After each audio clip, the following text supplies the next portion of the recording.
Pemuda yang ditemui Valdia Baraputri sempat dititipkan orang tuanya ke panti asuhan demi bisa menyelesaikan sekolah hingga tamat SMA. Pengalaman sulit mengenyam pendidikan justru memicu mendirikan komunitas mengajar bernama 1000 Guru. Bersama anggotanya, ia berbagi ilmu di sekolah pedalaman secara cuma-cuma dengan cara tak biasa. Tekadnya menumbuhkan harapan dan impian akan masa depan yang lebih baik pada anak-anak Indonesia di tengah segala keterbatasan. Valdia Baraputri menghadirkan kisah selengkapnya untuk Anda.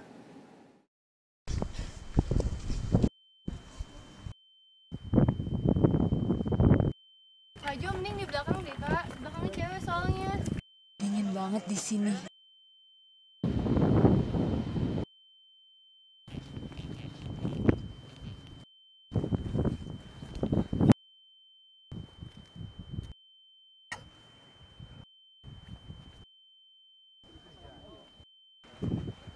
Kayaknya gajian dia juga. Parah. Cuma satu doang yang baca. Agak memalukan sih rasanya.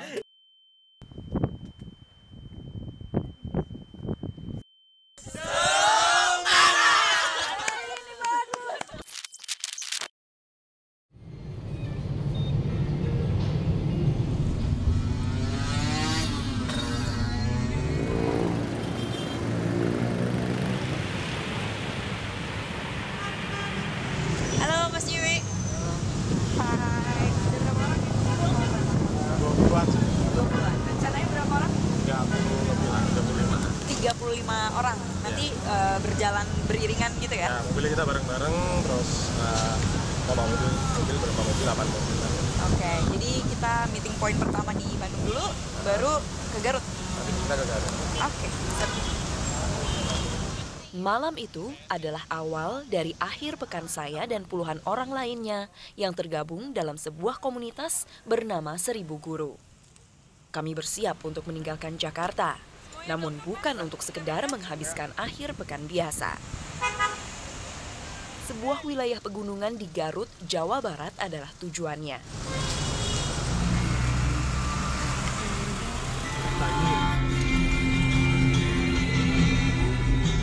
Setelah berkendara selama hampir 5 jam, perjalanan harus dilanjutkan dengan berjalan kaki.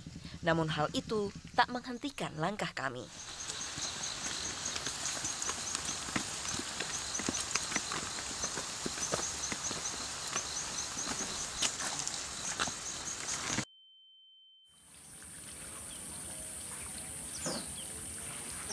Oke, traveling and teaching. Yes! Yuk.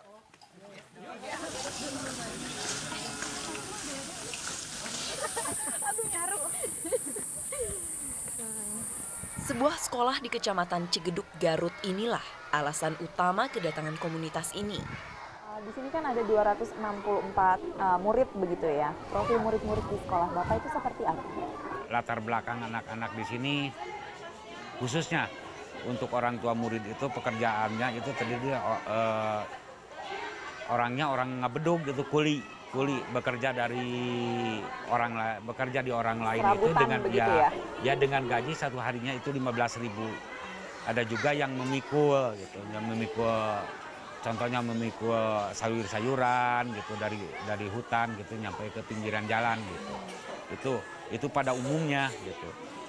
Jadi bisa dikatakan kategori miskin gitu yang ada di SD Sinangsari 4 itu. Kepala sekolah SD ini, Majid Hermawan, menceritakan pada saya bagaimana keseharian belajar murid-murid di sekolahnya.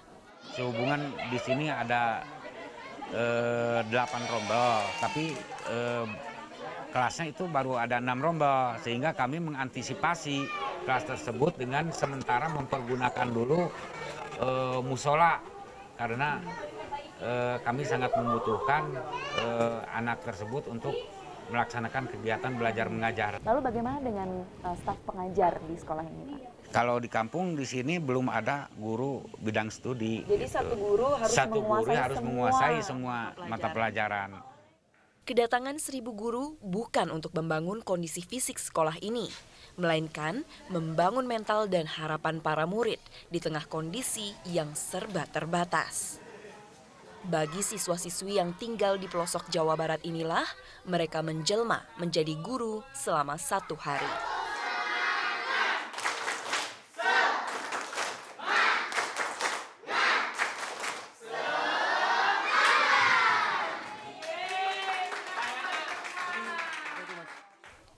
Penggagas komunitas ini, Jamie Ngadiono adalah seorang mantan penghuni panti asuhan. Pria 31 tahun ini mengerti betul makna keterbatasan dalam menempuh pendidikan.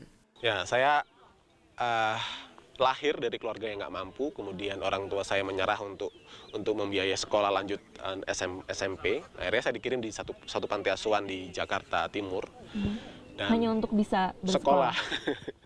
Sekolah di panti asuhan, akhirnya saya sekolah di situ, disekolahkan sampai SMA. Kemudian dari SMA itu saya kerja di pabrik, jadi buruh, terus kemudian saya coba lanjut kuliah sendiri. Nah, dari kesusahan saya waktu dulu, itu saya pengen gitu. Saya tuh kayak balas dendam lah. Saya pengen, sekarang saya pada posisi sekarang seperti ini dengan pekerjaan yang mungkin lumayan gitu. Saya pengen membantu juga, karena pasti banyak anak-anak yang punya nasib sama seperti saya dulu. 1000 Guru berawal dari sosial media pada tahun 2012. Jamie mengunggah informasi mengenai kondisi mengkhawatirkan sekolah-sekolah di pelosok Nusantara sebagai bentuk keprihatinannya pada wajah pendidikan Indonesia. Ketika saya ada satu pekerjaan yang mengharuskan saya untuk pergi ke pedalaman, saya melihat itu, terus kemudian saya ambil beberapa fotonya, terus kemudian saya share gitu. Oke. Lalu bagaimana responnya dari Twitter itu hingga akhirnya menjadi sebuah komunitas, Mas? Oke.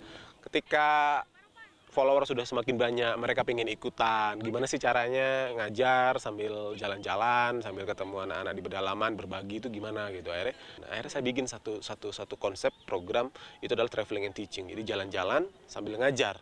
1000 Guru menggabungkan kesenangan anak-anak muda Indonesia yang gemar traveling dengan kegiatan bermanfaat, yakni mengajar untuk berbagi pengetahuan pada orang lain. Program yang dinamai Traveling and Teaching ini telah tersebar di Jakarta dan 16 kota lainnya di Indonesia. Total, sudah lebih dari 54 sekolah yang didatangi dan tak kurang dari 1000 peserta tercatat telah berpartisipasi. Jangan lupa rajin belajar ya, kalian mau ujian. Berbeda dengan kegiatan mengajar mata pelajaran biasa, mereka yang menjadi guru selama sehari ini berupaya mengajak para murid untuk menyadari apa cita-cita mereka dan memotivasi mereka untuk meraih impian itu. Aku adalah Asep, murid kelas 6. Aku ingin menjadi guru. Aku harus belajar dengan giat. Aku harus makan makanan bergizi. Aku harus membaca buku. Mereka juga memperkenalkan beragam jenis profesi, sehingga para murid punya gambaran yang lebih jelas tentang banyaknya pilihan bagi masa depan mereka kelak. Mulai dari profesi dokter, hingga petualang. Jalan-jalan gitu mau cita-cita jalan-jalan keliling Indonesia. Melihat pantai, Kalimantan, ke Sumatera. Cara mengajarnya dengan memberikan mereka motivasi untuk mempunyai visi, mimpi, dan cita-cita begitu. Tujuannya itu untuk apa? Tujuannya adalah gini, rata-rata masyarakat orang tua, anak-anak di pedalaman itu jarang memberikan motivasi untuk anak-anaknya rajin belajar atau kamu mau jadi apa nanti. Nah, kita itu datang sebagai kakak untuk anak-anak pedalaman ini. Kita datang selain berbagi, ngajar, bermain, kita juga memberikan motivasi. Setiap anak-anak pasti punya cita-cita, tapi kalau ditanyain cita-citanya apa, bingung mau cita-cita apa. Kalau nggak dokter, guru. Dia nggak di luar itu mereka mungkin nggak tahu cita-cita apa profesi yang lainnya gitu. Oke, itu siapa yang membuat konsep mengajar dengan memberikan motivasi seperti itu? Di 1000 Guru ini kita ada tim kreatif. Nah, tim kreatif ini salah satu programnya lah bikin untuk lesson plan. Dia memikirkan bagaimana kegiatan ini bisa menarik, bisa bermanfaat untuk peserta dan untuk anak-anak. Kita ada timnya. Meski mengajar di sekolah, kebanyakan para anggota komunitas ini justru datang dari luar dunia pendidikan.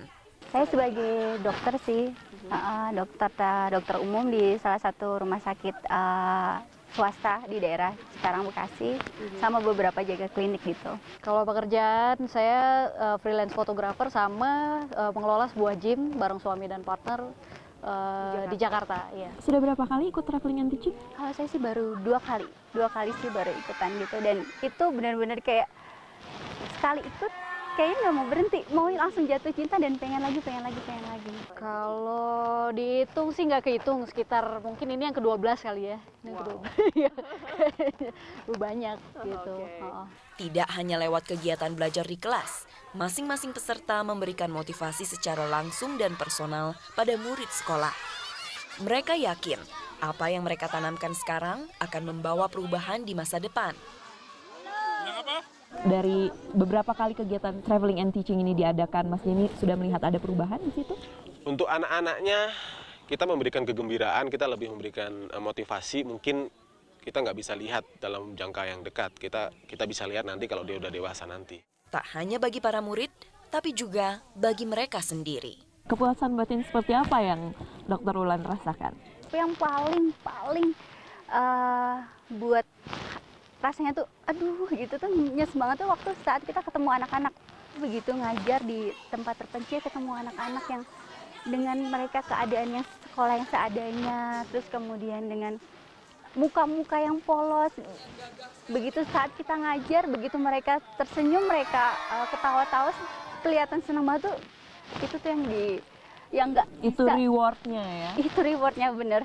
Lebih bersyukur sih, maksudnya kan kita tanya papanya kerjanya apa, orang tuanya kerjanya apa, terus dari sekolah ke sini naik apa. Kadang ngedenger jawaban mereka, ya aku jalan kaki 8 km, bolak-balik berarti 16 kilo. Oh ya, itu bikin kita tuh jadi lebih bersyukur gitu.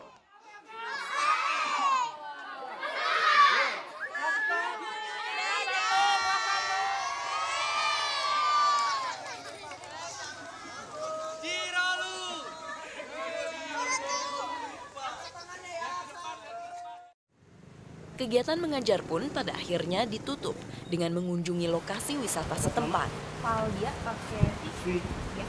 Namun tanpa disadari, kegiatan berwisata yang biasanya menjadi agenda utama kebanyakan orang, di komunitas ini justru terasa hanya sebagai bonus tambahan. Saya pengen orang tahu Seribu Guru adalah satu komunitas yang peduli pendidikan. Nggak cuma sekedar jalan-jalan, tapi satu komunitas yang isinya itu orang-orang yang peduli pendidikan, punya sosial yang tinggi. Jadi saya pengen Seribu Guru itu jadi contoh untuk semua para traveler, nggak cuma traveling, tapi sambil berbagi. Karena bagi para guru dadakan ini, kepuasan sesungguhnya tidak terdapat di lokasi wisata manapun, melainkan di hati dan masa depan anak-anak yang telah mereka sentuh. Guru yang baik itu seperti apa menurut Mas Jemi? Ya, guru yang baik pasti guru yang menginspirasi. Guru yang tidak pamrih dalam hal mengajar. Dan guru yang bangga kalau anak-anaknya itu berhasil. Itu menurut saya seperti itu. Dan semua orang bisa menjadi guru. Nggak cuma guru yang lulusan universitas keguruan, tapi semuanya bisa menjadi guru. Kita semua itu bisa menjadi guru. Cara para miliarder salurkan hobi mahal mereka. Sesaat lagi di 360.